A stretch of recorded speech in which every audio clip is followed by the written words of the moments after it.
په بلخ ولایت کې د افغانستان بانک نوې ودانۍ چې 3 کاله مخکې د جوړېدو چارې پیل شوې وي، تېره ورځ د 30 میلیونه افغانیو په لګښت ګټې اخیستنې ته وسپارل شوه.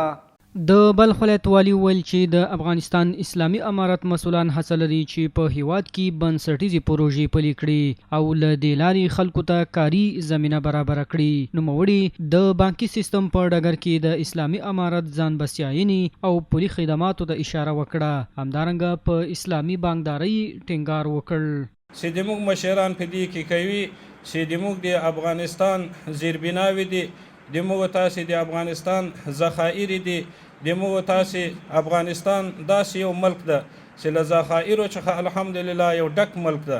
د افغانستان بانک عمومي رئیس د هیواد بانکي سیستم په تړاو توضیحات وړاندې کړل. زیاته یې کړه چې ټولو اسانتیاو په نظر کې نیولو سره دغه ودانۍ په اساسي ډول جوړه شوې.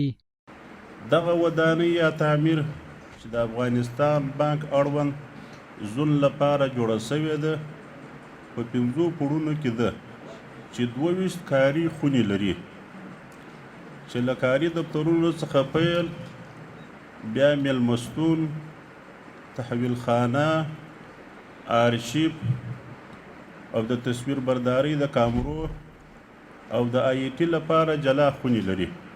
د یادونې وړ ده چې دغه ودانۍ 15 پوړونو کې پخه او اساسي ډول جوړه شوې چې ټولې اسانتیاوې پکې په پام کې نیول شوي.